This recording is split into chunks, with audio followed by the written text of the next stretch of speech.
నమస్తే అండి, నేను మీ భారతిని. Welcome back to my channel. Welcome to Pushpa's A to Z content. Money Mantra కుటుంబ సభ్యులకు అందరికీ కూడా నా హృదయపూర్వక కృతజ్ఞతలు. ఈరోజు ఒక కొత్త అప్డేషన్తో మీ ముందు వచ్చాను. ఒక అమ్మాయి అయినా అబ్బాయి అయినా కానీ మనిషి జీవితంలో అతి ముఖ్యమైన ఘట్టము వివాహం. అంటే మన జీవితం లా ఆఫ్ అట్రాక్షన్లో మన జీవితంలో నా జీవితం అనంతత్వంలో అంతా సవ్యంగా ఒకటిగా సంపూర్ణంగా నిండుగా ఉండాలని అనంత కృష్ణమాచార్య గురువు గారు చెప్పారు. అంటే ఏదైనా కానీ నిండుగా పరిపూర్ణంగా ఉండేటప్పుడే దాని యొక్క ప్రతిఫలం అనేది ఉంటుంది. ఇప్పుడు భగవద్గీతలో కానీ లేకపోతే మరి ఏ పురాణాల్లో అయినా కానీ భగవంతుడు కూడా స్వయాన్ని వివాహం చేసుకొని మానవ జీవితాన్ని అనుభవించి తర్వాత అతను మోక్షం పొందాడు. అదేవిధంగా మనిషి జీవితంలో పరిపూర్ణత మోక్షం రావాలంటే అన్ని ఘట్టాలు అనేది పరిపూర్ణంగా అనుభవించాలి. అప్పుడే మానవ జీవితానికి సార్థకత ఉంటుంది. అదేవిధంగా మనిషి యొక్క కర్తవ్యం ఏమంటే వివాహం చేసుకుని పిల్లల్ని పెంచి పెద్దవాళ్ళని ఒక నైతిక విలువలతో కూడిన ధర్మబద్ధమైన ఆలోచనతో పిల్లల్ని పెంచి వృద్ధి చేసి సమాజాన్ని మంచి ఆర్థికపరమైన సమాజాన్ని వృద్ధి చేయడం మానవ ధర్మం. కాబట్టి వివాహం అనేది అతి ముఖ్యమైన ఘట్టం. అయితే ముఖ్యంగా అమ్మాయిలకైనా అబ్బాయిలకైనా కానీ వివాహం చేసేటప్పుడు సరైన భాగస్వామి కావాలంటే మనము ఎన్నో ప్రయత్నాలు చేస్తూ ఉంటాం. ఈ కలియుగ ప్రభావం వల్ల ఎన్ని జాగ్రత్తలు తీసుకున్నా అబ్బాయిలైనా అమ్మాయిలైనా మోసపోతూ ఉంటారు. అమ్మాయిలు కూడా ఒక వివాహం తల్లిదండ్రుల సమక్షంలో చేసుకున్న ప్రేమించి ప్రేమ వివాహం చేసుకున్న ప్రేమించి మోసం చేసి వాళ్ళని బలి చేస్తూ ఉంటారు. అదేవిధంగా తల్లిదండ్రుల సమక్షంలో వివాహం జరిపిన ఆ తల్లిదండ్రులు అతను చేసుకున్న భర్త వివాహం పేరుతో ఆమెను చంపేయడము లేకపోతే ఇంకే వరకట్నాల బాధ్యత వల్ల మరే విధంగా హింసిస్తూ ఉంటారు. ఈ విధంగా ఇరువురు కూడా అమ్మాయిలైనా అబ్బాయిలైనా వివాహ వ్యవస్థలో ఫెయిల్యూర్ అయిపోయి తన జీవితం అనేది ఆనందకరంగా లేకుండా ఒక దుఃఖమయం చేసుకుంటూ ఉంటున్నారు.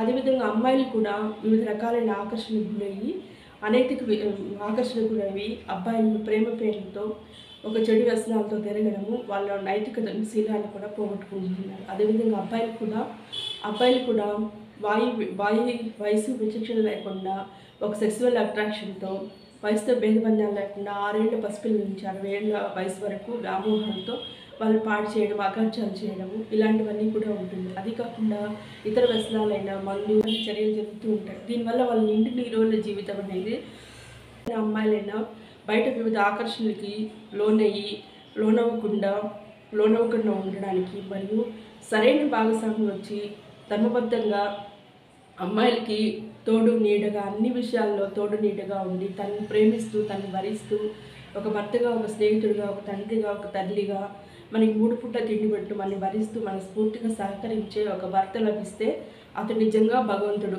ఆ భగవంతుడి సన్నిధిలో మనం ఉన్నామంటే మన శీలానికి కానీ మాలానికి కానీ సమాజంలో ఎలాంటి గౌరవంగాలు జరగకుండా ఉంటాయి. అదేవిధంగా అబ్బాయిలు కూడా ఈ కాలంలో అమ్మాయిలు పెళ్లి చేసుకున్నప్పుడు అమ్మాయిని కూడా హనీమూన్ అని చెప్పేసి తీసుకెళ్ళి నదిలో తోసేయడము లేకపోతే ప్రియుడితో కలిపి మంటలు చేయడము ఇలాంటివన్నీ భాగస్వామ్యం వాళ్ళకి దొరుకుతూ ఉన్నారు. కాబట్టి ఇది కలియుగ ప్రభావం అంటారు.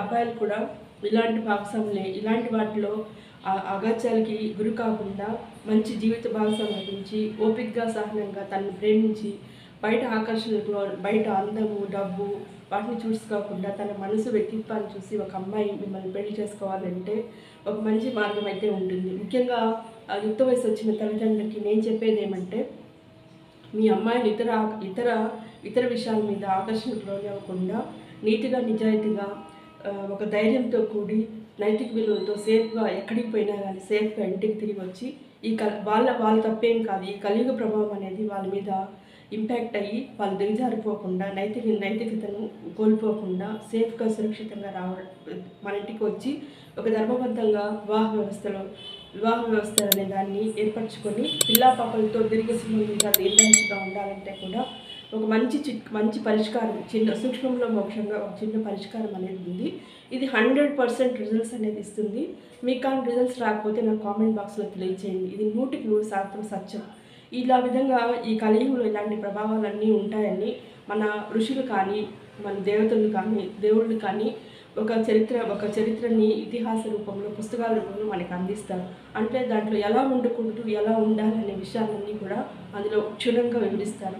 ఇలాంటి పుస్తకాలనంతా కూడా మనం ఇంట్లో భగవతము, మహాభారతము, ఇతిహాస పుస్తకాలన్నీ కూడా ఇంట్లో ఉంచుకునేసి వాటిని చక్కగా చదివించి నిరంతరం అది ప్లేలిస్ట్లో పెట్టుకొని చదివిస్తూ చిన్న వయసులో నుంచి మనం అవన్నీ వాళ్ళు చెప్తున్నారంటే ఒక నాలెడ్జ్ అంటే మనకి ఈ ఈ కలియుగంలో అజ్ఞాన అంధకారంలో మనకి మన బుద్ధి అనేది శూన్యమైపోతుంది. ఈ శూన్యం వల్ల మనకి ఏం చేస్తున్నాము ఏం చేయము అనే విచక్షణని కోల్పోతారు. మనం ఎప్పుడు కూడా మెచ్యూర్డ్ లెవెల్లో ఏ పని చేసినా కరెక్ట్గా ఏదైనా కోల్పోయిన తర్వాత ఏదైనా చేతులు కాలిన తర్వాత ఆకులు పట్టుకోవడం అలా కాకుండా మన లైఫ్ని కోల్పోకుండా బుద్ధి కుశలతో ధైర్యంగా ముందుకు వెళ్ళాలంటే ఖచ్చితంగా మనం ఇతిహాసాలని పురాణాలు చదవాలి. ప్లస్ భగవంతుని ఆరాధన అనేది భగవంతుని పాదచరణాలను పట్టుకోవడం వల్ల మనకి ఆ నాలెడ్జ్ అనేది వస్తుంది. మీ అమ్మాయిలు మీ అబ్బాయిలు కూడా సక్రమైన మార్గంలో మంచి మార్గంలో నడవాలి. మంచి నైతిక విలువలతో కూడుకుని ఉండాలంటే అతి ముఖ్యమైన ఘట్టం అయితే రుక్మిణీ కళ్యాణం కాదండి. ఈ రుక్మిణీ కళ్యాణ గానం అనేది నేను చదువుతున్నంతసేపు ఎంత బాగుంటుందంటే అది ఒకసారి చదివితే మళ్ళా చదవాలి. కొత్తగా ఎన్నిసార్లు చదివినా కొత్తగానే అనిపిస్తుంది. నిజంగా అండి అది చదవడం వల్ల పదే అది చదవడం వల్ల ఏమవుతుందంటే ఒక అమ్మాయి ఎలా ఉండాలి, ఒక నీట్నెస్లో కానీ అలంకరణ చేసుకోవడం ఎలా ఉండాలి, ఎప్పుడు నవ్వుతూ ఈ రుక్మిణీ కళ్యాణ గానంలో ఫస్ట్ రుక్మిణీ బాల్యం గురించి వివరించడం జరుగుతుంది. ఈ రుక్మిణీదేవి అనేది ఎప్పుడు కూడా నీట్గా శుభ్రంగా ఎప్పుడు నవ్వుతూ కలకల్లా ఉంటుంది. ఒక అమ్మాయి కూడా ఎప్పుడు కూడా అతనికి మంచి భర్త మనకి ఒక ఉన్నతమైన వ్యక్తితో వివాహం జరగాలంటే మనం కూడా వాళ్ళకి సూటబుల్ అయిన వ్యక్తిగా ఉండాలి కదా. సూటబుల్ వ్యక్తిగా ఉండాలంటే మనం కూడా ఏం చేయాలి, అందంగా రిచ్గా ఉండి స్టైలిష్గా ఉండే అబ్బాయి కావాలంటే మనం కూడా అందంగా రిచ్గా స్టైలిష్గా ఉండాలి. అబ్బాయిలు ఎలాంటి విషయాలు ఇష్టపడతారంటే అమ్మాయిల్ని ఒబీడియంట్గా ఉండడము, మాటకు మాట ఎదురు చెప్పడము, మీకు అన్నీ తెలిసే ఉండాలి కానీ మౌనంగా ఉండి ఏమి తెలియనట్టు ఉండాలి. మీ నాలెడ్జ్ అంతా కూడా ఎదుటి వాళ్ళ మీద ప్రదర్శించకుండా సందర్భం వచ్చినప్పుడు మీరు దాన్ని ప్రదర్శించాలి. అలా అనవసరమైనప్పుడంతా మనం బయట ఎక్స్ప్రెస్ చేస్తున్నామంటే ఇది అతిథి అని అనుకుంటారు. కాబట్టి అమ్మాయిలు కూడా ఇలాంటి టెక్నిక్స్ అన్నీ కూడా యూజ్ చేయాలి. ఆమె బాల్య వివాహంలో ఆమె ఎలా ఉండేదంటే నీట్గా శుభ్రంగా ఎప్పుడు నవ్వుతూ అలంకరిస్తూ ఉండేవాళ్ళు. పెద్దవాళ్ళు ఎవరైనా వస్తే రెస్పెక్ట్ ఇచ్చేది. అది కూడా ఇప్పుడు కాలంలో ఆ మర్యాద అనేది చాలామంది కోల్పోతూ ఉంటారు. అట్లా ఎవరైనా పెద్దవాళ్ళు వచ్చినప్పుడు రిసీవ్ చేసుకునేటప్పుడు కాలు మీద కాలు వేసుకొని కూర్చోవడం అట్లా లేకుండా కాస్త ఒబీడియంట్గా నిండు దుస్తులతో ఉండే కల్చర్ అనేదాన్ని ఒకవేళ వెస్ట్రన్ కల్చర్లో బట్టలు వేసుకున్నా కానీ దాంట్లో కూడా నిండుతనం ఉండేలాగా ముఖ్యంగా తల్లిదండ్రుల వల్లే పిల్లల్ని అభివృద్ధి అనేది చేస్తారు. వాళ్ళు కంపల్సరీగా మన సమాజం బాగుండాలంటే తల్లిదండ్రులు కూడా పిల్లల మీద ఫోకస్ అనేది పెట్టాలి. అదేవిధంగా ఆమె ఏం చేస్తుందంటే చిన్నప్పుడు బొమ్మలతో పెళ్ళిళ్ళు అనేవి చేస్తూ ఉండేవి. ఆ బొమ్మలతో పెళ్లి చేసినప్పుడు ఆమె బొమ్మలతో ఎప్పుడు ప్రతిరోజు ఒక బొమ్మల పెళ్ళి అనేది వాళ్ళ ఫ్రెండ్స్తో కలిసి ఆడుతూ ఉండేది. ఇప్పుడు కాలంలో వీడియో గేమ్స్ అవి ఇవి అని చెప్పి పూర్తిగా పిల్లలకి అంత ఇంటర్నల్గా ఇంట్లో కూర్చోబెట్టేస్తున్నారు. అటు కాకుండా అవుట్డోర్ గేమ్స్ అని లేకపోతే మాన్యువల్గా ఉండే వాటితో బొమ్మలతో ఆడుకునేలాగా పిల్లల్ని చేసుకోవాలని ఈ కలియుగంలో ఇంటర్నెట్ అవి కాకుండా ఇప్పుడు బొమ్మలు పెట్టి లేకపోతే ఇంకేదైనా మైండ్ గేమ్తో ఆడుకునేవి అలాంటివి చేస్తే పిల్లల యొక్క సబ్కాన్షియస్ బ్రెయిన్ అనేది కూడా బాగా వృద్ధి చెందుతుంది అని రుక్మిణీ కళ్యాణ గాథ నుంచి మనం తెలుసుకోవాలి. ఆమె ఏం చేసింది, బొమ్మలన్నీ పెట్టి వివాహం అనేది జరిపిస్తూ ఉండేది. ఇలా జరిపించడం వల్ల ఏమవుతుంది తెలుసా, అది కలియుగంలో కానీ లేకపోతే సబ్కాన్షియస్ మైండ్లో కూడా law of attraction subconscious mind రెండింటి మీద కూడా ప్రభావితం అవుతుంది.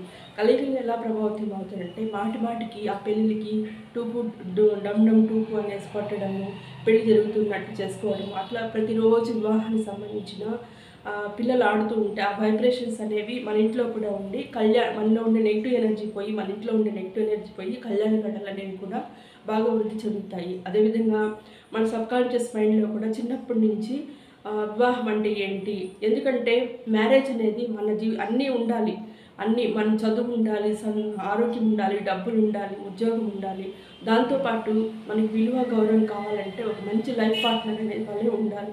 మన జీవితం ఒంటరిగా బతికి ఒంటరిగా పోతే దానికి విలువ అనేది ఉండదు. ఒంటరిగా కూడా బతకచ్చు, చనిపోవచ్చు. కానీ ఒక మంచి లైఫ్ పార్ట్నర్ తీసుకొని పిల్లల్ని కానీ పెంచి వృద్ధి చెంది డబ్బు సంపద ఐశ్వర్యంతో దీర్ఘాయుషుతో మనం వేరే వాళ్ళకి ఆదర్శంగా ఉండాలి. ఆ పిల్లలు ఘట్టంలో కూడా మనం ఎన్నో విషయాలు నేర్చుకొని మన బ్రెయిన్ అనేది బాగా నాలెడ్జ్ఫుల్గా వృద్ధి చెందుతుంది అనమాట. ఒక పండు అనుకోండి, ఆ పండుని బాగా మగిన పండు అనుకోండి, అది తిన్నప్పుడు మనకి ఆ రుచి అనేది తెలుస్తుంది. తెలియకుండానే మనం అలా పెట్టినప్పుడు దాని వాల్యూ అనేది మనకి తెలియదు. అదేవిధంగా మనకి ఎవరినైనా ఆశీర్వదించాలంటే పెళ్ళైన దీర్ఘ సుమంగళిగా వయసైన వాళ్ళని ఎక్కువగా ఆశీర్వదించమని ఎందుకు చెప్తారంటే వాళ్ళకి మంచి చెడు అన్నీ తెలిసి ఉంటుంది కాబట్టి, వాళ్ళు ఎవరైనా బాగుండాలని మనస్ఫూర్తిగా దీవిస్తారు కాబట్టి ఫస్ట్ ముత్తైదులకి ప్రిఫరెన్స్ అనేది ఇస్తారు. పెళ్లి కాని వివాహం కాని వాళ్ళకి కూడా ఎక్కడ కూడా వాళ్ళు మంచి మనసే ఉండొచ్చు, కానీ వాళ్ళకి దాని గురించి ఆ ఫలం రుచి అనేది వాళ్ళకి తెలియదు కాబట్టి మన ప్రతి ఒక్క ఆడపిల్లకైనా మగపిల్లకైనా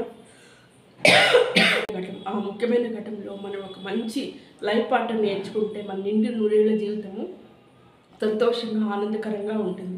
కాబట్టి ఈ విధంగా పెట్టడం వల్ల ప్రతిరోజు అలా ఆడటం వల్ల వాళ్ళ సబ్కాన్షియస్ మైండ్లో ఫీల్ అయిపోయి వాళ్ళ అందంగా హస్బెండ్ ఉన్నట్టు, వాళ్ళ వివాహం జరిగినట్టు వాళ్ళ మైండ్లో కూడా అలా క్రియేట్ అవుతుంది. సబ్కాన్షియస్ మైండ్కి మనం ఎంత ట్రైనింగ్ ఇచ్చి ప్రాక్టికల్గా చేస్తూ ఉంటామో అదేవిధంగా మనకి అట్లాంటివే మన ఫ్యూచర్లో కూడా జరుగుతాయి. అందువల్ల నేను కలియుగానికి మరియు లా ఆఫ్ అట్రాక్షన్కి ఇది ఇమిడై ఉందని చెప్పాను. అదేవిధంగా కలియుగంలో ఇప్పుడుండే పరిస్థితుల్లో ఎవరిని కూడా నేను లా ఆఫ్ అట్రాక్షన్లో అనంత కృష్ణాచార్య గురువు గారు ఏం చెప్పారంటే, మీ నీడని కూడా మీరు నమ్మద్దండి అని అంటారు. కాబట్టి మనకంటూ ఒక నమ్మకస్తుడే అంటారు. అందువల్ల మన ఇంట్లో మగపిల్లలు ఉంటారు కదా, మన ఇంట్లో మగపిల్లలు ఎవరైనా చెడు సావాసం కలిగిన స్నేహితులతో ఫ్రెండ్షిప్ చేసినప్పుడు వాళ్ళని గవక్కని ఇంట్లోకి తీసుకొచ్చేయడము, ఇంట్లో కూర్చోబెట్టుకోవడము, గంటల కలపడి మాట్లాడటము అట్లాంటివన్నీ ఏం చేయకండి.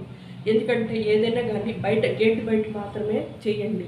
ఎవరిని నమ్మద్దండి. ఇంట్లో వయసుకు వచ్చిన ఆడపిల్లలు ఉంటారు, తల్లిదండ్రులు కూడా ఉండొచ్చు. మీరు ఎంత నమ్మకస్తుడైనా కానీ లిమిటెడ్లో ఉండండి. ఏదైనా ఫంక్షన్స్కి అట్లా వచ్చినప్పుడు మాత్రం 10 మందిలో మాట్లాడండి. ఏదైనా అవసరమైనప్పుడు మాత్రం ఒకసారి, మిగతాప్పుడంతా కూడా ఇంట్లో ఆడపిల్లలు ఉండేటప్పుడు బయట పెట్టి మాట్లాడి. ఎందుకు చెప్తామంటే రుక్మి కళ్యాణ గాథలో కూడా ఇది ఉంది. వాళ్ళ రుక్మి కళ్యాణ గాథలో వాళ్ళ నలుగురు అన్నలు ఉంటే, అన్నదమ్ములు ఉంటే దాంట్లో రుక్మి అని ఒక పెద్ద రుక్మి పేరు, వాళ్ళ పెద్దన్న పేరు రుక్మి. ఆయన చాలా బ్యాడ్ హ్యాబిట్స్ అన్నీ ఉంటాడు. అతను ఏం చేశాడంటే శిశుపాలుడు అనే స్నేహితుడు అనేవాడు ఉండేవాడు. అతడు కూడా చెడు లక్షణాలు, దుర్మార్గుడు అనమాట. అతను కూడా ఏం చేసేవాడు, వీళ్ళింటికి పోతూ వాళ్ళ చెల్లిని ఇష్టపడతారు. రుక్మిదేవిని ఇష్టపడి నాకు అమ్మాయితో వివాహం చేయాలంటాడు. వీడికి చెడు ఫ్రెండ్షిప్ ఎక్కువ కదా, ఆ ఫ్రెండ్షిప్ వాల్యూ ఇచ్చి ఆ అమ్మాయిని అమ్మాయికి వీడికి ఇచ్చి పెళ్లి చేయాలనేసి డిసైడ్ అవుతారు. కానీ రుక్మిదేవికి తెలుసు ఆమె నాకు సరైన వరుడు కాడు, ఆయనకు అన్ని వ్యసనాలు ఉంటాయి కాబట్టి పద్ధతి పాడు ఉండదు, నేను అతను పెళ్లి చేసుకోకూడదని ఆ మనసులో స్ట్రాంగ్గా ఉంటుంది. వాళ్ళ తల్లిదండ్రులు కూడా వాళ్ళ ఫ్రెండ్కి ఇచ్చి పెళ్లి చేయడం అనేది ఇష్టం ఉండదన్నమాట. కానీ కొడుకు యొక్క డామినేషన్తో అతను ఏం చెప్తే అది వినాలి కాబట్టి దానికి సరౌండ్ అయ్యి సరే అని చెప్పారు. దీన్ని బట్టి ఏమని అర్థమవుతుందంటే ఒక చెడు స్నేహం అనేది చేయకూడదు. ఒకవేళ చెడు స్నేహం చేసినా కానీ యుక్త వయసు వచ్చిన ఆడపిల్లలు ఉండే ఇంట్లో మగపిల్లలు ఇంట్లోకి ఎంటర్ అవ్వనీయకూడదు అని దీంట్లో సారాంశం అనేది చెప్తుంది. అందుకే రుక్మిణీ కళ్యాణ గాథ అనేది కలియుగంపై ప్రభావం ఉంది అని నేను చెప్తున్నాను. తర్వాత మనకి ఎప్పుడైనా కానీ ఒక మంచి స్నేహితులు అనేవాళ్ళు ఏదైనా మీరు విజయం పొందినారంటే ఆ విజయానికి ఏదైనా దోహదం ఏంటంటే ఒక మంచి స్నేహితుడు. మీరు చనిపోయేటప్పుడు ఏం తీసుకెళ్తారంటే, మిమ్మల్ని మోసడానికి నలుగురు కావాలి, ప్రపంచమంతా మిమ్మల్ని ద్వేషించినా కానీ మిమ్మల్ని ఇష్టపడే ఒకే ఒక స్నేహితుడు అనేవాళ్ళు కంపల్సరీగా కావాలి అని అంటారు. అట్లాంటి స్నేహితులు మనం పొందినప్పుడు మన జీవితం నిజంగా సార్థకతం అవుతుంది. కాబట్టి మీరు ఫ్రెండ్షిప్ సెలెక్ట్ చేసుకునేటప్పుడు ఒక మంచి ఫ్రెండ్ని సెలెక్ట్ చేసుకోండి. వాళ్ళతో ఎక్కువ ఇంటరాక్ట్ అయ్యి మిస్అండర్స్టాండింగ్కి వచ్చి వాళ్ళని విడిపోయేలాగా చేసుకోకుండా వాళ్ళ లైఫ్ లాంగ్ తక్కువ మాట్లాడుతూ ఎక్కువ ఏదైనా వాళ్ళ మీద ఏదైనా లోపాలు వచ్చినా కానీ దాన్ని నెగిటివ్గా ఆలోచించకుండా ఎక్కడికక్కడ ఎక్కడికక్కడ మర్చిపోతూ కంటిన్యూ చేసుకోండి. ఎందుకంటే ఒక మంచి లక్షణాలు ఉంటాయి, అతనికి చాలా మంచి హ్యాబిట్స్, మంచి లక్షణాలు ఉంటాయి. కానీ ఏదో ఒక మైనస్ అనేది ప్రతి మనిషిలో ఉంటుంది. సెల్ఫిష్గా ఉండొచ్చు, చిన్న సెల్ఫిష్గా ఉండొచ్చు. అవన్నీ పట్టించుకోకండి. మిగతా వాటిని డెవలప్ చేసుకుంటూ ముందుకు తక్కువ మాట్లాడుతూ ఒక స్ట్రాంగ్ రిలేషన్షిప్, ఒక మంచి ఫ్రెండ్ని సెలెక్ట్ చేసుకొని వాళ్ళతో లైఫ్ లాంగ్ స్ట్రాంగ్ రిలేషన్షిప్ అనేది పెట్టుకోండి. అలా పెట్టుకోవడం వల్ల మనకి ఏ సమయంలో కానీ ఉపయోగపడతారనమాట. కాబట్టి మనకి ఆపదలో వచ్చినప్పుడు లేకపోతే ఇంకేనా మనకి స్కూల్లో చదివించిన గురువు కావచ్చు, ఇంకెవరైనా కావచ్చు, లేకపోతే ఒక మెంటర్ లాగా మనకి గైడెన్స్ ఇచ్చేవారిని, నమ్మకస్తులైన వారిని, ఒక పెద్దల్ని మనము సపోర్టింగ్గా పెట్టుకోవచ్చు. అదేవిధంగా అగ్నిజోత్సుడు అనే అతను ప్రతిరోజు అగ్నిజోత్సుడు అనే పురోహితుడు, ఆస్థాన పురోహితుడు రుక్మిణీదేవి వాళ్ళ ఇంట్లో ఉండేవాళ్ళు. ఉంటే అతను ఎప్పుడు వచ్చిపోతూ ఉండడం వల్ల అతను దేశ దేశ విదేశాల్లో ఉన్న వివరాలన్నీ చెప్తూ, అదేవిధంగా శ్రీకృష్ణుని గురించి అతని గుణగుణాలు, అతని ఏ టు జెడ్ ఉండే మంచి గుడ్ క్వాలిటీస్ అన్నీ చెప్తూ ఆయన అందాన్ని వర్ణిస్తూ ఉంటే అతన్ని ఈమె వింటుందన్నమాట. ఎవరు? రుక్మిణీదేవి వింటుంది. విని అప్పటి నుంచి ఆయన మీద నాకు హస్బెండ్గా అవ్వాలంటే ఇతన్నే నేను పెళ్లి చేసుకోవాలని స్ట్రాంగ్గా డిసైడ్ అవుతుంది. కాబట్టి మనము ఎవరైనా ఫ్రెండ్షిప్ చేసేటప్పుడు మంచి విషయాలు మాట్లాడే వాళ్ళ వ్యక్తులు మాత్రం అన్నింటికి రప్పించుకోవాలి. ఎట్లా ఇది కలియుగం మీద ఎలా ప్రభావితం అంటే నేను కంపల్సరీగా చెప్తానండి. చూడండి, ఎవరైనా కానీ మన ఇంట్లో చిన్నపిల్లలుగా ఉండేటప్పుడు, యుక్త వయసు వచ్చినప్పుడు ఎప్పుడైనా చెడు మాటలు మాట్లాడుతూ, చెడు సావాసాలు చేస్తూ, లేకపోతే చెడ్డ మాటలు మాట్లాడినప్పుడు ఆ ప్రభావం అనేది పిల్లల మీద కంపల్సరీగా పడుతుంది. కాబట్టి ఎప్పుడు కూడా ఇంట్లో గొడవలు లేకుండా భార్యాభర్తలు కూడా ఇప్పుడు ఒక వివాహ వ్యవస్థ కూడా బాగుండాలంటే తల్లిదండ్రులు బాగా కోఆర్డినేట్గా సపోర్టింగ్గా ఉంటే అమ్మాయిలు కూడా అబ్బాయిలను పెళ్లి చేసుకుంటే మంచిగా జరుగుతుంది. అమ్మా నాన్న మనకి బెస్ట్ ఎగ్జాంపుల్, ఇట్లా ఉండొచ్చు అని చెప్పి వాళ్ళకు కూడా వివాహ వ్యవస్థ మీద ఇంట్రెస్ట్ ఉంటుంది. అలా కూడా ఎప్పుడు కొట్లాడుకుంటూ వేరే వాళ్ళని ఇంట్లో ఎవరిని పడితే వాళ్ళ ఇంట్లో తీసుకొచ్చేసి వాళ్ళ మాటలు వీళ్ళ మాటలు వాళ్ళు పడుతూ ఉంటే అది పిల్లల మీద కూడా ఖచ్చితంగా ప్రభావం అనేది చూపిస్తుంది. ఆ విధంగా ఈయన రుక్మిణీదేవి వాళ్ళ ఫాదర్ కూడా అగ్నిజోత్సుడు అనే పురోహితుని పిలుచుకున్నప్పుడు వాళ్ళ డిస్కషన్లో కూర్చొని మంచి చెడులు మాట్లాడినప్పుడు ఆ మంచి మాటలు అనేవి రుక్మిణీదేవి మీద ఇంపాక్ట్ అయ్యి ఆమె చిన్నప్పటి నుంచి యుక్త వయసు వచ్చి చిన్నప్పటి నుంచి వింటూనే ఉంటుందంట అతనికి టాలెంట్స్ గురించి, అతనికి పరాక్రమాల గురించి అని విని ఇతనే నాకు భర్తగా అయితే మంచిది అని చెప్తారు. ఇంకోటి వచ్చి ఈ కలియుగంతో ఈ ప్రభావం పడిందని ఎందుకు అంటున్నానంటే ఇప్పుడు చాలామంది అమ్మాయిలందరూ కూడా రుక్మిణీ కళ్యాణ గానంలో దాని వివరార్థను తెలుసుకోకుండా చాలామంది ఇతర మతస్థులు కావచ్చు, వేరే వాళ్ళు కావచ్చు, ఒక లేచిపోయి పెళ్లి చేసుకుంది అని వివరణాత్మకంగా వచ్చేస్తారు. అలా కాదు, ఆ యుగాన్ని బట్టి కాలాన్ని బట్టి ధర్మం మారుతుందని నేను చెప్పాను కదా. అప్పటి కాలంలో ధర్మం అనేది 4 పాదాల మీద నడిచేది. ప్రతి ఒక్కరు కూడా ఎంత నాలెడ్జబుల్ పర్సన్స్ అంటే వాళ్ళు ఏదైనా కానీ ఈజీగా గ్రహించుకొని తెలివితేటలు అనేవి ఉండడం వల్ల ఆ కాలానికి ఆ యుగానికి బట్టి అమ్మాయిలు చాలా మెచ్యూర్డ్ పర్సన్స్. కాబట్టి వాళ్ళకి వివాహం చేసేటప్పుడు వాళ్ళని సెలెక్టెడ్ పర్సన్ని మనం వాళ్ళకి సెలెక్ట్ చేసుకునే శక్తి సామర్థ్యాలు తెలివితేటలు వాళ్ళకు ఉన్నాయని చెప్పి పూర్వకాలంలో రాజులు ఏమని చేశారంటే స్వయంవరాన్ని ప్రకటించి ఒక్కొక్క రాజుల్లో టాలెంటెడ్ అన్నీ వాళ్ళకి వివరిస్తూ ఆ టాలెంటెడ్ అయిన రాజుల్ని పిలిపించేవాళ్ళు. లేకపోతే అందరూ కూడా వచ్చేవాళ్ళు. వచ్చి ఒక టెస్ట్ చేస్తే వాళ్ళకి నచ్చిన వాళ్ళు వీళ్ళు పూలమాల వేసి అప్పుడు వివాహాలు జరిగేవి. కానీ ఇప్పుడు దాన్ని వర్తించుకొని ఇప్పుడు కాలంలో తల్లిదండ్రులు చెప్పకుండా లేచిపోవడం అలాంటివన్నీ చేస్తూ ఉంటారు. దాని భావార్థం అది కాదు. కానీ ఇప్పుడు కలియుగంలో ధర్మం అనేది ఒక భాగం మీదే ఉంది. కానీ అంత నాలెడ్జ్ అంత ఇట్ మేబీ కొంతమంది మెచ్యూర్డ్గా ఉండొచ్చు, కానీ మేబీ ఈ కలియుగ ప్రభావము వీక్ అనమాట. కానీ ఈ ఇంటర్నెట్లు లేకపోతే ఇంకేదైనా వేరే నెగిటివ్ థాట్స్తో మనం తీసుకునే డెసిషన్ కూడా రాంగ్ డెసిషన్ అయ్యి ప్రేమతో మోసపోవడం, బిడ్డలు కనిన తర్వాత మనం వదిలేయడము, ఆ బిడ్డను పెంచి పోషించలేకుండా ఒంటరితనంతో అది ఒక అస్తవ్యస్తమైన జీవితాంతో ఫెయిల్యూర్ అయిపోతుంది.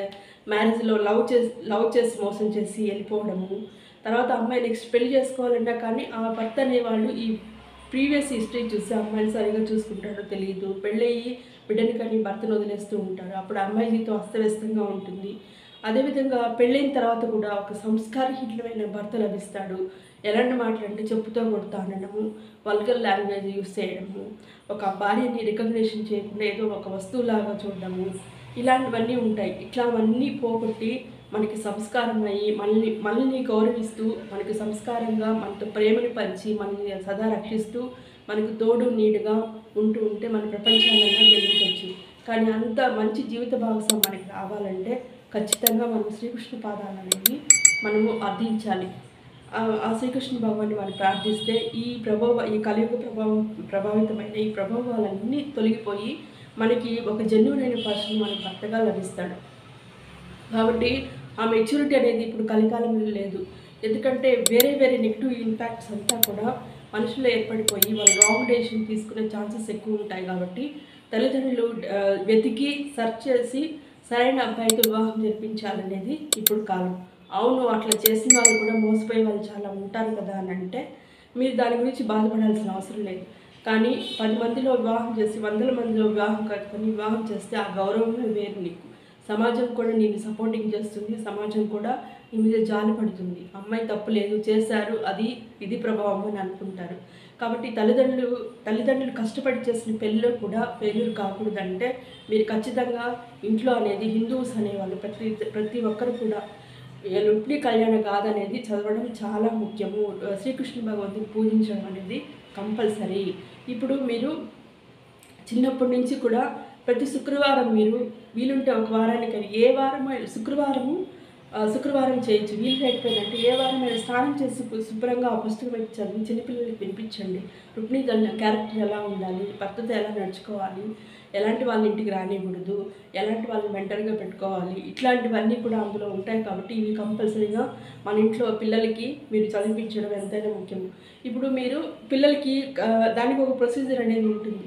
మీరు ఫస్ట్ దాని గురించి మీ పిల్లలకి మంచి హస్బెండ్ రావాలంటే మీరు ఇట్లా కలియుగంలో ఉండే ఈ నీచమైన ప్రవృత్తి, నీచమైన మనుషుల ప్రభావితం పడకుండా మన పిల్లల జీవితం అత్యద్భుతంగా మంచి వైఫ్తో, మంచి లైఫ్ పార్ట్నర్తో 100% ఎలాంటి దోషాలు పెళ్ళైన తర్వాత కూడా ఎలాంటి డిస్టర్బెన్స్ లేకుండా మంచి పిల్లలు పుట్టి మంచి సంతానం పెట్టి వాళ్ళ నిండి నూరేళ్ళు బతకాలంటే ఫస్ట్ మనం ఏం చేయాలంటే మామూలుగా ఫస్ట్ ఆ బుక్ తీసుకొని ఒక 18 ఏళ్ళు వచ్చాయనుకోండి, మీరు 21, 25కి పెళ్లి చేయాలనుకున్నారనుకోండి, ఆ లోపల ఒక బుక్ తీసుకునేసి ప్రతి శుక్రవారము అది చూసి శ్రీకృష్ణునికి పూజ చేసి ఆ రుక్మిణీ కళ్యాణ గాథ చదివి సంకల్పమేమో నార్మల్గా సంకల్పం స్టార్టింగ్లో చేసుకోవద్దండి. ఇలా చదవడం వల్ల దాంట్లో భావార్థం అనేది మీకు తెలుస్తుంది. పిల్లలకు కూడా చెప్పి దాని గురించి వివరించండి. ఇట్లా ఉండాలి అమ్మాయిలకి అనేది క్యారెక్టర్ అనేది చాలా ముఖ్యమండి. ఫోన్లో మాట్లాడడం, బైక్లు ఎక్కడము, చిట్చాట్ చేయడం ఇవన్నీ కూడా ఇన్లీగల్ కిందే. ఇది అప్పుడు మనము శీలాన్ని ఏం పోగొట్టుకోలేదు కదా. ఇట్లాంటివి చిన్నవన్నీ చేస్తే ఏమి అదేం తప్పు కాదు కదా అంట. అది కూడా రాంగ్ కిందే వస్తుంది. అనోటితో నేను వేరే విధంగా చెప్పకూడదు, రాంగ్ కిందే వస్తుంది. అవసరం లేదు. మీరు గరికపాటి గారు చెప్పింది అక్షరాల నిజము. ఆయన శాస్త్రీయబద్ధంగా మనకు ఇతిహాసాలన్నీ కూడా చెప్తాడు. ఒక అమ్మాయి ఈ పక్క ఆ పక్క తొడలు బైక్ మీద ఈ పక్క ఆ పక్క కాలు వేసి పరాయి మగుడితో వెళ్ళి బండిలో పోవడం అవంతా కూడా అసంఘిక చర్యలే అవుతాయి. ఆ మగపిల్లలు అనేవి అగ్గితో సమానం. వాళ్ళతో మాట్లాడటము, వాళ్ళతో ఫోన్లో చిట్చాట్ చేయడము, అవన్నీ కూడా మనం ఏం చేయడం లేదు కదా, పెద్ద తప్పులు అనుకో, అవి కూడా మిమ్మల్ని దహించేస్తాయి. నిప్పు తెరికెళ్ళి చెలగాట మాడితే మన జీవితమే స్పాయిల్ అవుతుంది. కాబట్టి అమ్మాయిలకి కూడా దయచేసి నేనేం చెప్పదలిచినానంటే మీకు నేను సజెషన్ ఇచ్చేంత కానీ కాదు. కాకపోతే అబ్బాయిలతో ఎమోషనల్గా ఉండడము, వాళ్ళతో మాట్లాడడం అవసరమే లేదండి. ఎంతవరకు ఉంటారో అంతవరకు ఉండండి. వాళ్ళు జస్ట్ యూజ్ అండ్ త్రో. అమ్మాయిలు అంటే ఇప్పుడు ఉండే అబ్బాయిలు అట్లాగే ఉన్నారు. వాళ్ళు మంచోళ్ళు చెడ్డోళ్ళు మనకు అనవసరం. శ్రీరామచంద్రమూర్తి కూడా ఆపనివ్వండి, మన లిమిట్స్లో మనం ఉండాలి. మనకు ఉండే గౌరవం మనల్ని ప్రేమించుకొని మన మీద రెస్పెక్ట్ ఇచ్చుకోవాలి. ఆఫ్టర్ మ్యారేజ్ అయిన తర్వాతే మనకి ఇలాంటివన్నీ కూడా చేయాలన్నమాట. కాబట్టి ఎవరిని కూడా ఇంటికి పంపించుకోవడం, ఫోన్లో చిట్చాట్ చేయడము ఇవన్నీ కూడా అవాయిడ్ చేయండి. మంచి పుస్తకాలు చదవండి. అయితే ఈ కలియుగ ప్రభావము ఈ అమ్మాయిల మీద అట్లాంటి ఎంత చెప్పినా కానీ ఆ వ్యామోహాలకు లోనవుతారంటే ఖచ్చితంగా ఆ వ్యామోహాల నుంచి బయటపడే ఒకే ఒక మహత్తరమైన సూత్రం వచ్చి రుక్మిణీ కళ్యాణ గాథ చదవడము. మీరు శ్రీకృష్ణుని కానీ పదే చదువుతూ అతని చరణాలు కనపడితే అమ్మాయిలు కూడా అలాంటి వ్యామోహాలంతా కూడా పోయి ఖచ్చితంగా మంచి మార్గంలో నైతిక విలువలతో ధర్మబద్ధంగా ఆలోచిస్తారు. వాళ్ళ ప్రవర్తనలో కానీ ఆలోచన విధానాలను కూడా మార్పు అనేది వస్తుంది. ఇది ఖచ్చితము, 100% కరెక్ట్. కావాలంటే మీరు చదివి చూసి మళ్ళీ నా కామెంట్ బాక్స్లో రాయండి. కాబట్టి మనకి ఈ వ్యామోహాలన్నీ పోయి ఒక మెచ్యూరిటీ లెవెల్లో అబ్బాయిలన్నా సత్ప్రవర్తనతో నడవాలంటే వయసుకు వచ్చిన వాళ్ళతో రుక్మిణీ కళ్యాణ గాథని చదవండి. వివరణాత్మకంగా చూసి చదువుకోండి. మనకి మంచి ఫలితాలు అనేవి వస్తాయి. అయితే ఫస్ట్ మీరు 18 ఏళ్ళ నుంచి మీరు స్టార్ట్ చేస్తే దాంట్లో వివరంగా చదివి పిల్లలకు కూడా వినిపించండి. అది అబ్బాయి అయినా అమ్మాయిని వినిపించండి. వాళ్ళకి ఆటోమేటిక్గా వాళ్ళు ఇతర వ్యామోహాలన్నీ కూడా వెళ్ళిపోతాయి. అనవసరమైన అట్రాక్షన్స్ పోతాయి. తర్వాత ఒక అమ్మాయి ఇంట్లో నుంచి బయటకు సేఫ్గా ఇంటికి రావడానికి కూడా మనకి భగవంతుడి యొక్క అనుగ్రహం కూడా కంపల్సరీగా దొరుకుతుంది. అంత పవర్ఫుల్ అనమాట ఇది. తర్వాత ఇలా చేసిన తర్వాత మళ్ళీ 21 మీరు ఇయర్ లోపల వివాహం చేయాలి అనుకున్నారనుకోండి, అప్పుడు మీరు 21 రోజులు లేకపోతే 40 days లేకపోతే 5 weeks అలా శ్రీకృష్ణుడికి ఏకాగ్రతతో పూజ చేసుకోండి. ఇప్పుడు మీరు ఈ సంవత్సరం లోపల వివాహం చేయాలనుకుంటే అప్పుడు వ్రతం అనేది ఆచరించండి.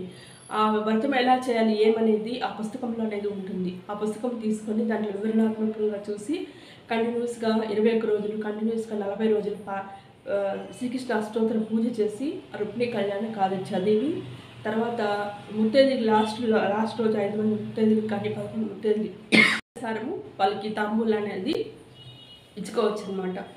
అట్లా మీరు దాంట్లో ఉండే నియమాలన్నీ చదివి ఏకాగ్రత చేస్తున్నారంటే ఖచ్చితంగా మంచి హస్బెండ్ వచ్చి పూర్వాయుధ కర్మఫలాలన్నీ పోయి మీకు ఖచ్చితంగా మంచి హస్బెండ్ మంచి అబ్బాయిలకైతే మంచి పత్ని అనేది వచ్చే తీరుతారు. ఇది కన్ఫామ్. దాంట్లో ఉండే నియమాలన్నీ పాటించండి. ముందుగా దాంట్లో చదివి వివరణాత్మకంగా నేర్చుకోండి. దాని యథార్థం ఏంటి, దాని పద్ధతులు ఏంటి అని తెలుసుకొని తర్వాత మీరు కరెక్ట్గా వివాహం అన్నప్పుడు ఈ వ్రతాన్ని ఆచరించండి. ఇది నేను చెప్పే విధానం. ఇప్పుడు అమ్మాయిలు కూడా బయట భర్తలని చంపేయడము లేకపోతే ఏదైనా ప్రియుడితో వెళ్ళిపోవడము ఆ పసిపిల్లని వదిలేసి ఇదంతా కలియుగ ప్రభావం అనమాట. ఇలాంటి ప్రభావం అంతా పోగొట్టేది ఒక రుక్మిణి కళ్యాణ గాథే. అయితే ఈ రుక్మిణి కళ్యాణ గాథలో అమ్మవారు చాలా మెచ్యూర్డ్. ఆమె స్వయంగా లక్ష్మీదేవి అనమాట. ఆమెకు పుట్టుకతోనే జ్ఞానం ఉంది. తన భర్త ఎవరు, తనని ఎలా సెలెక్ట్ చేసుకోవాలని ఆమెకి ఆ జ్ఞానం అయితే ఉంది. కాబట్టి ఆమె శ్రీకృష్ణుడే పెళ్లి చేసుకోవాలని గట్టిగా సంకల్పం అయితే ఇచ్చుకుందనమాట. దాంట్లో ఈ రుక్మిణి కళ్యాణ గాథలో ఒక రుక్మిణీదేవుని యొక్క అందాలను వర్ణిస్తూ ఉంటారనమాట.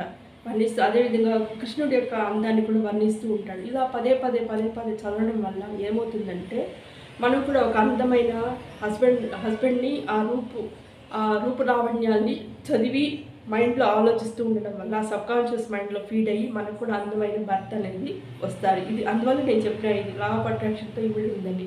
అదేవిధంగా అబ్బాయిలు కూడా రుక్మిణీదేవి యొక్క రూపలావణ్యాలని చెప్తూ ఉంటారు. ఆమె చిగురుటాకులు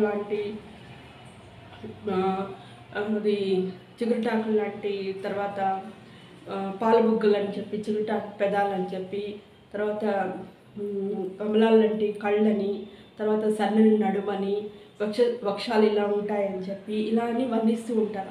అలాంటి రూపురేఖలు కలిగిన అమ్మాయి చదవడం వల్ల సబ్కాన్షియస్ మైండ్లో ఫీడ్ అయిపోయి మన లా ఆఫ్ అట్రాక్షన్ అంటేనే యద్భావం తద్భవతి. కాబట్టి మనం ఏదైతే మన మైండ్లో ఇన్పుట్ ఇస్తామో అలాంటి రిజల్ట్సే మనకు వస్తాయి. కాబట్టి ఇలాంటివి మన మానవ జీవితంలో అతి ముఖ్యమైన ఘట్టం వచ్చి మంచి లైఫ్ పార్ట్నర్ రావడం వల్లే. ఆ లైఫ్ పార్ట్నర్తోనే 100 years ఒక గంటలోనే మనము ఏదైనా చిన్న విషయాలు అయితే చిరాకు పరిచే వ్యక్తులు కనిపిస్తేనే భరించలేము. అలాంటి నిండు 100 ఏళ్ళు ఒక సంస్కారవంతమైన భర్త సంస్కారవంతమైన భార్య దొరికితే మన జీవితం ఎంత అద్భుతంగా ఉంటుందో చూడండి. ఈ అద్భుతాలు మనం చూడాలంటే ఖచ్చితంగా శ్రీకృష్ణుని పాదచరణాలు అనేవి పట్టుకోవాలి. ఇట్లా అందువల్ల ఆ మెచ్యూరిటీ ఆమె స్వయంగా లక్ష్మీదేవి. ఆమెకు అంత నాలెడ్జ్ ఉంటుంది. చిన్నప్పుడే తనకు తెలుసు ఎందుకంటే నేను ఎవరిని పెళ్లి చేసుకోవాలి, ఎవరిని వివాహం చేసుకోవాలన్న సంగతి ఆమెకి క్లారిటీ ఉంది. కాబట్టి వేరే వాళ్ళ నుంచి పెళ్లి చేస్తే కూడా దాంట్లో ఇవన్నీ కూడా భౌతికంగా అసాంఘికంగా జరిగే చర్యల్ని ఆమె ఎదుర్కొని తన భర్తను తనే సెలెక్ట్ చేసుకుంది. కానీ ఇప్పుడు కాలంలో ఆ పిల్లలకి అంత నాలెడ్జ్ ఉంటుందో లేదో తెలియదు. ఒకవేళ కొంతమంది మెచ్యూర్డ్గా ఉంటారు, సెలెక్ట్ చేసుకుంటారు. కానీ అన్మెచ్యూర్డ్ గర్ల్స్ వేరే ఆలోచనలకు లోబడిపోయి వాళ్ళు ఏదైనా లైఫ్లో ఫెయిల్యూర్ అయిపోతారు. కాబట్టి తల్లిదండ్రుల సపోర్ట్ బంధువుల సపోర్ట్ అనేది కంపల్సరీగా తీసుకోవాలి. ఒకవేళ అందులో సెలెక్ట్ చేసిన తర్వాత కూడా ఫెయిల్యూర్ అయితే మీరు చింతించాల్సిన అవసరం లేదు. అప్పుడు మన మీద మనకి ఆత్మవిశ్వాసం అనేది వస్తుంది. ఏమంటే మనం ఎంత ప్రయత్నించినా కానీ మనకి ఇలా జరిగిందంటే ఇది భగవంతుని అనుగ్రహం పూర్వాజిత కర్మఫలము అని అనుకుంటారు.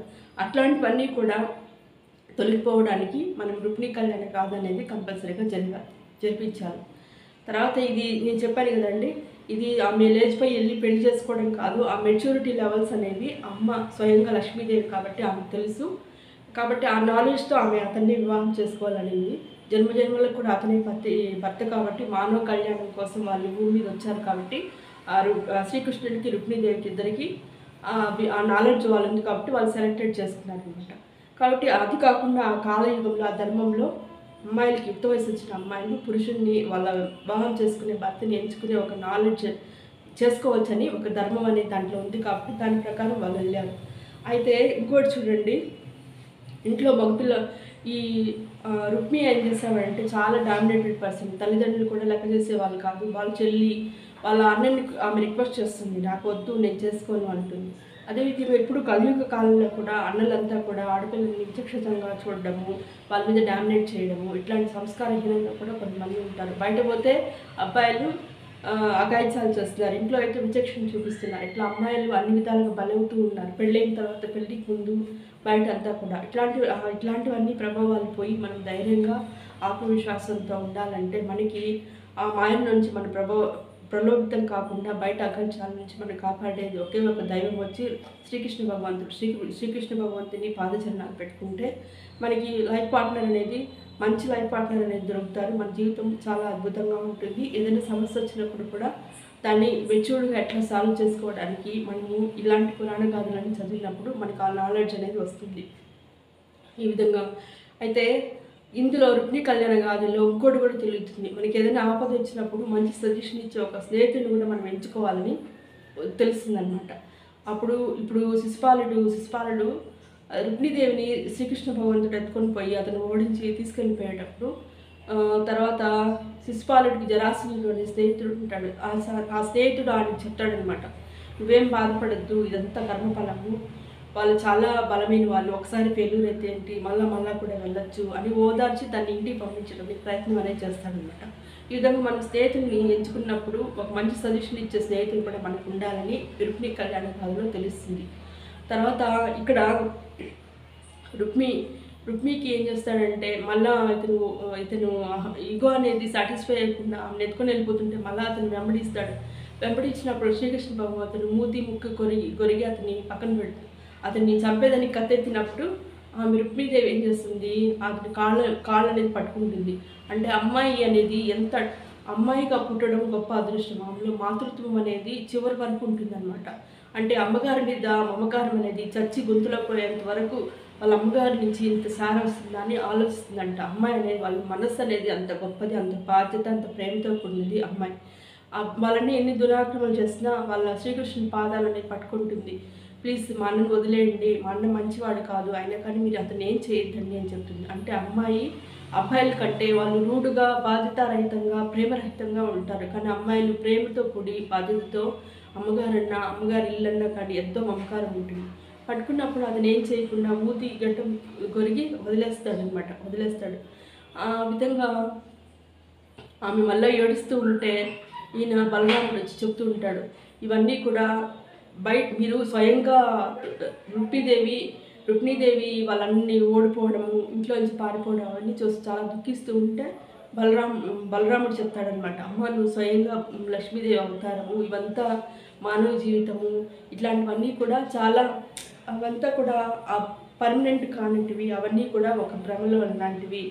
ఇట్లాంటి ప్రభావాలకు లోటుపడి నువ్వు దుఃఖించడం ఏంటమ్మా, సూర్యగ్రహం చంద్రగ్రహం అనేది ఒక మాయలో పోతూ ఉంటాయి. కానీ నిజంగా వాళ్ళకి ఆ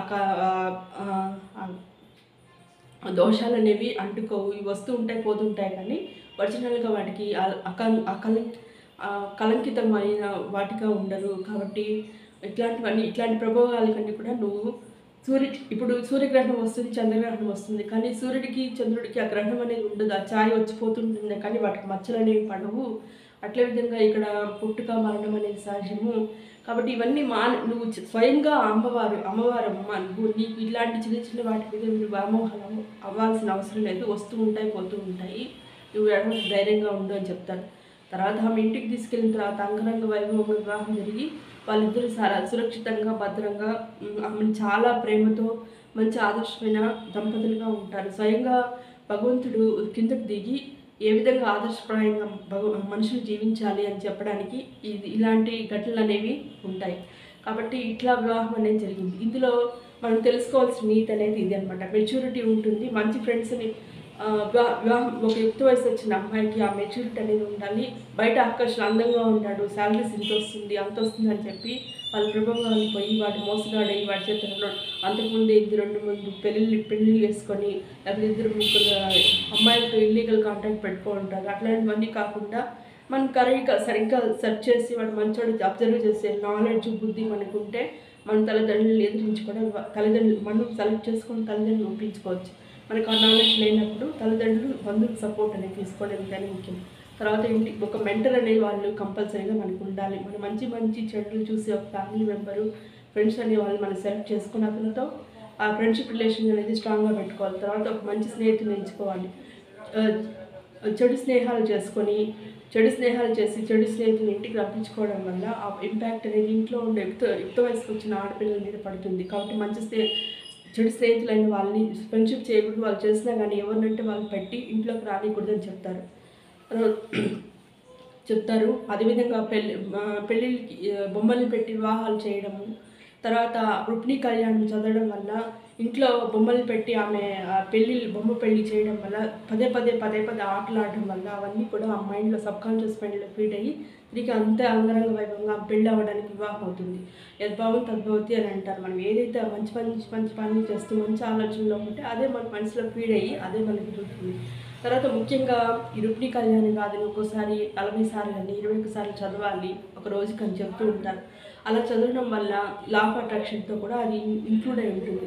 దాని భావార్థం ఏమంటే పదే చదవడం వల్ల ఏమవుతుందంటే వాళ్ళ ఒక అందమైన అబ్బాయిని అందంగా ఉంటాడు, అందమైన కళ్ళు, అందమైన ముక్కు, హైట్ వెయిట్ ఉంటాడు, ఇట్లా లావణ్యాల గురించి వర్ణిస్తూ పదే చదవడం, పదే మనం ఆలోచించడం వల్ల మన సబ్కాన్షియస్ మైండ్లో ఫీడ్ అయ్యి మనకు కూడా అన్ని విధాల టాలెంట్ అయ్యి అందంగా ఉండే అబ్బాయి మనకు వస్తాడని ఉంటుంది. అదేవిధంగా అమ్మాయిల గురించి లావణ్యాల గురించి చదువుతున్నప్పుడు కూడా వాళ్ళ యొక్క అట్లా చదివి అంటే మనం అదే విధంగా ఆలోచిస్తూ అదే రూపాన్ని మన మనసులో ఫీడ్ చేసుకోవడం వల్ల అలాంటి అమ్మాయిలే మనకు వస్తారు. మనం పదే చదివి పదే ఆలోచిస్తుంటే మన సబ్కాన్షియస్లో ఫీడ్ అయ్యి మనకి తిరిగి అదే మంచి తిరిగి వస్తుంది. దాని భావార్థం అదే అనమాట. కాబట్టి ఏది కూడా చూడండి, లా ఆఫ్ అట్రాక్షన్ కూడా ఒక భగవంతుని డివోషనల్తో కూడా ముడిపడి ఉంటుందని దీని భావార్థం. కాబట్టి మీరు అందరూ కూడా ఎలాంటి ఈ పెళ్ళయి వివాహమయ్యి భర్త చనిపోయిన యుక్త వయసు వచ్చిన వాళ్ళకి అందమైన ఇప్పుడు అందం లేకపోతే అందం వద్దు, బాగా సంస్కారమైన భర్తే రావాలి అట్లనే అనుకోకుండా అన్ని విధాలైన యోగుడైన భర్త వస్తే ఇంకా మంచిదే కదా. మీరు కోరుకోండి, తప్పేం కాదు. మీరు ఎలా మేనిఫెస్టింగ్ చేయాలి, ఎలా అఫర్మేషన్ చెప్పాలంటే, నాకు ఇప్పుడు ఎవరైనా వయసుకు వచ్చిన ఆడపిల్లల అమ్మాయిలు కానీ వాళ్ళకి వివాహాలు కావాలంటే లా ఆఫ్ అట్రాక్షన్లో ఒక అఫర్మేషన్ అనేది ఉంటుంది. అఫర్మేషన్ ఎలా చెప్పాలంటే, నాకు 2025 సంవత్సరం ఏదో మీరు ఒక డేట్ పెట్టుకోండి, పోనీ డిసెంబరే అనుకోండి. 2025 సంవత్సరం డిసెంబర్ లోపల అష్టైశ్వర్య భోగభాగ్యాలు కలిగిన అత్యంత ధనవంతుడు, రూపవంతుడు, గుణవంతుడు, విద్యావంతుడు, సంస్కారవంతుడు, సంపూర్ణ ఆరోగ్యంతో అన్ని అవయవాలు సరిగ్గా ఉండే అనుకూలమైన నాకు అన్ని విధాల అనుకూలమైన భర్త నాకు లభించినందుకు ఆ విశ్వానికి నా హృదయపూర్వక కృతజ్ఞతలు. అబ్బాయిలు కూడా ఏమని చెప్పాలి, దీనిలో అమ్మాయికి చెప్పింది అబ్బాయి అని చెప్పిన చోట అమ్మాయి అని చెప్పి మీరు రోజుకి ఎప్పుడైతే మీరు వివాహం చేసుకోవాలని సంకల్పించారో ఆ సంకల్పించిన 40 డేస్ మెడిటేషన్ చేసి 40 డేస్ 11 టైమ్స్ కాబట్టి 11 టైమ్స్ పొద్దున గట్టిగా చదవండి. పడుకునేటప్పుడు గట్టిగా చదివేసి మనసులో అనుకొని పడుకొని నిద్రపోండి. అట్లా రోజు నిద్ర లేవడం, పడుకునే ముందు ఇలా చెప్పుకొని ఆ రూపంలో ఏదైనా మీకు ఇష్టమైన అమ్మాయి రూపాన్ని అలా ఒక హీరో కావచ్చు ఇలా ఉంటే బాగుంటుందని చెప్పి మీకు ఒక ఊహ ఉంటుంది కదా, అమ్మాయి ఫోటోని మీరు ఇంటర్నెట్లో కానీ ఏదైనా కానీ అంటే వేరే వాళ్ళ ఇంటర్నెట్ కాదు, అలాంటి లక్షణాలు కలిగిన అమ్మాయిని ఊహించుకుంటూ మీరు పడుకోవచ్చు. లేకపోతే అలాంటి లక్షణాలు కలిగిన ఒక అమ్మాయి ఇప్పుడు ఎక్కడైనా పెళ్ళిలో ఎక్కడైనా చూసినప్పుడు ఇలాంటి అమ్మాయి అయితే బాగుంటుందని అనుకున్నప్పుడు అలాంటి అమ్మాయి రూపలాపాలను ఆలోచించుకుంటూ అలాంటి అమ్మాయితో మీరు వెళ్తున్నట్టు మీరు కారులో వెళ్ళినట్టు అట్లా మీరు ఊహించుకొని మీరు పడుకున్నప్పుడు మీకు ఖచ్చితంగా అవి జరుగుతాయి. కాబట్టి నేను ఈ అఫర్మేషన్ మళ్ళీ ఇంకోసారి చెప్తాను చూడండి. నాకు 2025 డిసెంబర్ 30 లోపల అష్టైశ్వర్య భోగభాగ్యం కలిగిన అత్యంత ధనవంతుడు, రూపవంతుడు, గుణవంతుడు, విద్యావంతుడు, సంస్కారవంతుడు, సంపూర్ణ ఆరోగ్యంతో అన్ని అవయవాలు సరిగ్గా ఉండే ఉత్తమ భాగస్వామి నాకు లభించినందుకు 2025 డిసెంబర్ 30 లభించినందుకు ఆ విశ్వానికి నా హృదయపూర్వక కృతజ్ఞతలు అని చెప్పుకోండి. అదేవిధంగా మీరు ఈ విజువలైజేషన్ చేసుకోండి. మీకు ఏదైనా ఒక మంచి గ్రాండ్గా ఇప్పుడు సెలబ్రిటీస్ గ్రాండ్గా చేసుకునే ఒక వివాహ వేదికకి సంబంధించిన ఒక వీడియోని పదే ఎర్లీ మార్నింగ్ మీకు ఒకటి కావాలంటే ఒకటి త్యాగం చేయాలి. ఎర్లీ మార్నింగ్ 4:30కి లేసి లేకపోతే 3 o'clock చేసి ఆ వీడియోని పదే పదే చూస్తూ మీ సబ్ కాన్షియస్ మైండ్లో ఫీడ్ చేసుకోండి. ఆ బొమ్మ వాళ్ళిద్దరిలో మీ ఇద్దరు వైఫ్ అండ్ హస్బెండ్ ఉన్నట్టు ఊహించుకోండి. మీరు మీకు పెళ్ళైపోయినట్టు ప్రతిరోజు విజువలైజేషన్ చేసుకోండి. మీ బంధువులందరూ వచ్చి పసుపు బట్టలతో తెల్ల బట్టలతో వివాహమైనట్లు, రిసెప్షన్ ఇలా జరిగినట్టు, డ్యాన్స్ ఇలా చేసినట్టు అట్లా రోజు ఊహించుకుంటూ ఉండి నవ్వుకుంటూ మీలో నవ్వుకుంటూ ఆమెతో పని చేసినట్టు బయట హనీమూన్కి వెళ్ళినట్టు అట్లా ఊహించుకుంటూ ఉండండి. ఊహించుకొని ఆ ఫీలింగ్ అనే దాన్ని ఎమోషనల్లీ రిలీజ్ చేయాలన్నమాట. అంటే లోపలంతా స్ట్రగుల్ పెట్టుకొని బయట ఈ ఎమోషన్స్ పెట్టిన బయట ఏదో ఊహించుకొని ఏదో చెప్తారు కాదు. అది లోపల నుంచి ఆ ఫీల్ అనేది బయట రావాలన్నమాట. నిజంగా నీ పక్కన అదేవిధంగా మీ బెడ్ పక్కన ఒక పిల్లో అనేది పెట్టుకోండి. అదేవిధంగా మీకంటూ ఒక ఇండివిజువల్ హౌస్ ఉండేటప్పుడు ఒక ర్యాక్ అనేది అమ్మాయికి వదిలేయండి. మీ కార్లో కూడా పక్కన అమ్మాయి ఉన్నట్లు అట్లా విజువలైజేషన్ చేసుకొని ఊహించుకుంటూ ఉండండి. మీకు ఖచ్చితంగా బాగా జరుగుతాయి. లా ఆఫ్ అట్రాక్షన్లో వివాహానికి కావాల్సింది ఇంకా డీప్గా ఎలా విజువలైజేషన్ చేసుకోవాలనేది కూడా నేను తర్వాత చెప్తాను. ఈ విధంగా మీరు చేసుకోండి. అంటే ఒక అందమైన వివాహం కావాలంటే మనకి అవుట్లెట్ సోర్సెస్తో కూడా ఇంటర్నల్ సోర్సెస్కి అయినా ఎక్స్ట్రా ఎనర్జీ కావాలంటే మనకు కంపల్సరీగా భగవంతుడి దగ్గర నుంచి ఆ ఎనర్జీ రిసీవ్ చేసుకోవాలి. ఎనర్జీ రిసీవ్ చేసుకోవాలంటే ఇలాంటి కొన్ని ఇలాంటివన్నీ కూడా మనం చేయాలి. ఇప్పుడు ఆశ్వాయుజ మాసంలో దసరా వస్తుంది కదా, దసరా పూజలో కూడా చాలా ఎనర్జీ లెవెల్స్ చాలా పీక్గా ఉంటాయి. అమ్మవారి యొక్క శక్తి అనేది కూడా మన భూమండలంలో ఎక్కువగా ఉంటుంది. కాబట్టి అప్పుడు కూడా మనం ఏదైనా మేనిఫెస్టింగ్ చేస్తే ఖచ్చితంగా జరుగుతుంది. మెడిటేషను లేకపోతే ఇంకేదైనా కోరికలు కోరి తర్వాత లలితా సహస్రనామాలు చదవడం వల్ల మన energy part extra energy receive అయ్యి తొందరగా ఆ బ్లాకేజెస్ అని నెగిటివ్ బ్లాకేజెస్ అని పోయి మనం ఏ పని చేపట్టినా అందులో సక్సెస్ అనేది జరుగుతుంది. ఈ వీడియో అయితే లాంగ్ అయింది, పర్వాలేదు. మీరు వీలుండేటప్పుడంతా కొంచెం చూస్తూ మీరు చూసుకొని మీ జీవితానికి ఉపయోగపడేది కాబట్టి మీరు చూసి మీరు ఉద్ధరించుకోండి. కాబట్టి మంచి వీడియో ఇది. రుక్మిణీ కళ్యాణ గాథ కావాలి చూడండి. పదే ఆ పారాయణ మీరు తొందరగా పెళ్ళి అయిపోవాలి అని కూడా కాకుండా మంచి బుద్ధి సత్ప్రవర్తన కావాలంటే పదే ఆ రుక్మిణీ కళ్యాణ గాథను చదవండి. మీ ఇంట్లో పిల్లలకి ఆడపిల్లలకి నెగిటివ్ వైబ్రేషన్స్తో కూడిన వ్యామోహాలన్నీ పోతాయి. అబ్బాయిలకైనా అమ్మాయిలకైనా పోతాయి. సెకండ్ కరెక్ట్గా మీరు ఈ 3 నెలల్లో పెళ్లి చేయాలి, సంవత్సరం లోపల పెళ్లి చేయాలనుకుంటే 21 డేస్ 40 డేస్ అని వ్రత నియమాలు అనేవి ఉంటాయి. వాటిని పూజారిని పిలిపించుకొని అయినా మీరు చేయించుకోండి, మీరే చేసుకోండి. దాని గురించి వివరణ రుక్మిణీ కళ్యాణ గాథ అనే పుస్తకం ఉంటుంది. ఆ పుస్తకంలో మీరు చూసి వివరణగా చూసుకోండి. ఈ కథ గురించి నేను చాలాసార్లు చదివాను. దీని గురించి కూడా నాకు ఒక మంచి అవగాహన అనేది ఉంది. కానీ ఈ వీడియోలో అంత డెప్త్గా నేను చెప్పాలంటే చాలా ఇదవుతుంది. కాబట్టి షార్ట్కట్లో మీకు ఈ విధంగా చెప్పడం జరిగింది. కాబట్టి మంచి చాలా విషయాలు ఉంటాయి నాలెడ్జ్ పెంచుకోవడానికి. ఈ జనరేషన్కి అది ఉపయోగపడుతుంది. అలా చేయండి. తర్వాత చెప్పాను కదా, సెలబ్రిటీస్ పెళ్ళిళ్ళు వివాహాలకు సంబంధించిన వీడియోస్, ఫొటోస్, హల్దీ, మెహందీ ఇట్లాంటి వీడియోస్ అన్ని పదే చూస్తూ ఉండండి. తెల్లవారుజామున 4కి అలా టైంలో లేచి వీటినంతా చూసిన వల్ల అది సబ్కాన్షియస్ మైండ్లో ఫీడ్ అయిపోతుంది. ప్రతిరోజు అలా చూస్తూ వాటిని ఊహించుకుంటూ అలా చేయండి. మీ పక్కన మీ భర్త ఉన్నట్టు మీకు వాళ్ళ అమ్మాయికి ఒక పక్క పిల్లో అనేది ఒక పక్కన పెట్టేయండి. పెట్టేసిన తర్వాత అమ్మాయి అక్కడ ఉన్నట్టు ఒక షెల్ఫ్, ఒక ర్యాక్ అమ్మాయి కావాల్సిన ఒకటి పెట్టేయండి. బ్రష్ చేసే బ్రష్లో కూడా లా ఆఫ్ అట్రాక్షన్లో ఇది కూడా ఒక టెక్నిక్ ఉందన్నమాట.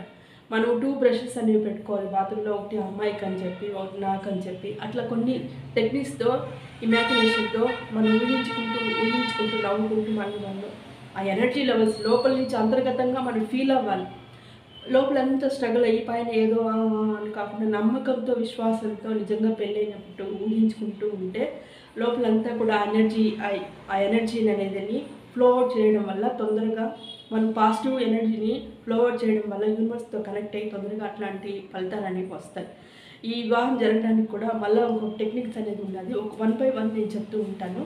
కాబట్టి మీ ప్రతి ఒక్క కుటుంబంలో అమ్మాయిలందరూ కూడా అబ్బాయిలైనా అమ్మాయిలైనా కూడా సురక్షితంగా భద్రంగా ఇంటికి చేరుకొని తర్వాత ఆ అమ్మాయిలు కూడా అనైతిక చర్యలకు పాల్గొకుండా వాళ్ళ సీనాన్ని మాలాన్ని పెళ్లి కాని యుక్త వయసు వచ్చిన యువతులు కానీ లేదా పెళ్ళైన సుమంగళ్ళు కూడా ఎలాంటి అసంగ సాధ్యాలు కలగకుండా వాళ్ళు పతివర్తిగా శ్రీనివర్తగా వాళ్ళ మానాన్ని ఏ కాలంలో కానీ ఎన్ని యుగాలు మారిన ఎన్ని కాలాల్లో వాళ్ళ పాతివర్త్యాన్ని గట్టిగా నిలబెట్టుకోవడం వల్లే మనకు సురక్షితంగా వర్షాలన్నీ కూడా వస్తున్నాయి. అలాంటి మహాపతివర్తలకి అందరికీ కూడా నా శిరస్సు వంచి నా పాద నమస్కారాలను చేస్తున్నాడు. వాళ్ళ ధర్మాన్ని వాళ్ళ భర్తతో కాపురాలు చేసుకొని సక్రంగా సవ్యంగా ఉండడం వల్ల కూడా మనం ఈరోజు సురక్షితంగా ఉంటున్నాం. కాబట్టి ఆ మహా గొప్ప ఇల్లాలకు అందరికీ కూడా ఒకసారి పాద నమస్కారాలతో నమస్కారం అనేది మనం చేసుకోవాలి. అట్లాంటి వాటిని ఆదర్శంగా తీసుకొని నెక్స్ట్ జనరేషన్ కూడా అభివృద్ధి చెందాలి. అదేవిధంగా అబ్బాయిలు కూడా ఎలాంటి బయట ప్రభావాలకు లోను కాకుండా శ్రీమూర్తిని గౌరవించి, చిన్నపిల్లలైనా పెద్దవాళ్ళైనా శ్రీమూర్తిని గౌరవించి వాళ్ళని నీ భార్యతో తప్పితే మిగతా పిల్లలందరూ కూడా ఒక మాతృమూర్తిగాను సోదరమూర్తిగాను భావించి, మీ చెల్లెలు కాకపోయినా వాళ్ళకి ఏదైనా ఆపద, మీ తోబుట్టులు కాకపోయినా, మీ ఇంట్లో అమ్మ కాకపోయినా ఏదైనా అపాయం ఉంటే వాళ్ళని భద్రంగా సురక్షితంగా కాపాడవలసిన బాధ్యత కూడా మీది ఉంటుంది. కాబట్టి అందరికీ మగపిల్లలు కూడా నా విజ్ఞప్తి, తల్లిదండ్రుల ప్రభావం కూడా పిల్లల మీద ఉంటుంది. కాబట్టి ప్రతి ఒక్క తల్లిదండ్రులు కూడా చిన్నప్పటి నుంచి వాటి నైతిక విలువలతో ధర్మబద్ధమైన ఆలోచనల్ని, సక్రమైన ఆలోచనలు వాళ్ళకి నడవట్లు నేర్పించండి. అదేవిధంగా ఇతిహాసాలను, పురాణాలను కూడా వాళ్ళు సక్రంగా చదివించి దాని వివరణాత్మకంగా తెలియజేయండి. ప్రతి ఒక్క యుక్త వయసుకు వచ్చిన యువతి యువకులకి మరియు పునర్వివాహం కోసం వెయిట్ చేస్తున్న ప్రతి ఒక్కరికి కూడా ఒక శ్రీకృష్ణ పరమాత్ముడు లాంటి భగవంతుడి స్వరూపమైన భర్త లభించి, పత్ని రుక్మిదేవి లాంటి పత్ని లభించి అందరూ కూడా సుమంగలిగా దీర్ఘాయుషుతో, అబ్బాయిని కూడా నిండు నూరేళ్ళు డబ్బు సంపద ఐశ్వర్యంతో పిల్లాపాపలతో ఆరోగ్యంగా జీవితాన్ని, కుటుంబ వ్యవస్థని, సమాజాన్ని నిర్మించాలని నేను మనస్ఫూర్తిగా కోరుకుంటున్నాను. Thank you very much.